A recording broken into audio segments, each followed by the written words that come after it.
Skarloey, the little engine, loves all the sights and sounds along his line and knows them very well.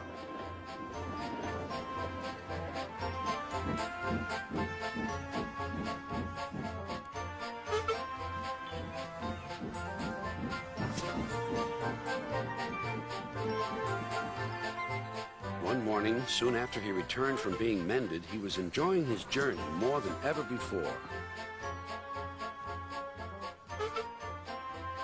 Along the way, he met Rusty. "You know," he said, "if I couldn't see these familiar faces and places, I'd think I was on a different railway. You've done wonders with these rails." Rusty laughed. "I'm glad you're pleased. Manager said let's mend the track so well that he won't know where he is.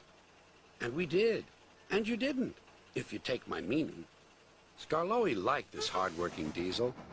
"There's still one bad bit," warned Rusty, "just before the first station.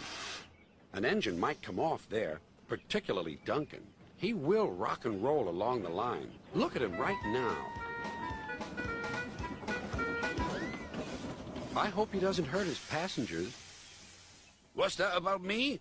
I'm a plain engine, and I believe in plain speaking. Speak up." Rusty warned Duncan about the bad bit of rail. "Huh. I know my way about. I don't need smelly diesels to tell me what to do." Rusty felt hurt. Duncan banged about the yard. Then he clattered crossly to the station. James was already there, waiting for him. "You're late," he snapped. "I know," said Duncan. "It's that smelly diesel's fault. Rusty tries to teach me how to stay on the rails and then goes off leaving me to find my own coaches."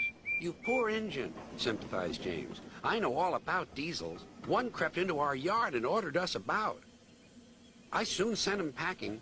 Duncan was filled with admiration. He didn't know that James was boastful and sometimes didn't tell the truth. "Send Rusty packing! Send Rusty packing!" snorted Duncan. He climbed the hill furiously. "Well done, boy," encouraged his driver. "Keep it up." Soon they were near the first station. Duncan was pleased. Nothing's happened, silly old diesel. Clever me." And he rocked and rolled along the line. "Steady, boy," checked his driver. But it was too late. "Sleepers and ballast, I'm off." And he was. "I warned him," said Rusty. "But all he did was call me names." The little diesel refused to move. "I'm ashamed of you, Rusty," said Skarloey. "Think of the passengers. What are they going to do?"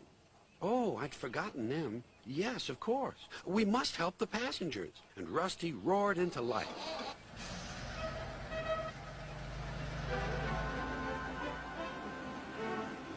Duncan stood sad and solitary.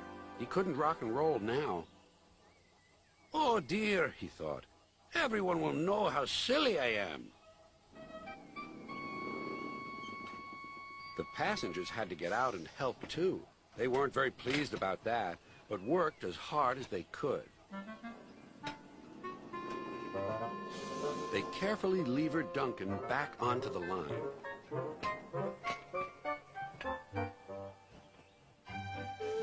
After that, Duncan was extra careful all day.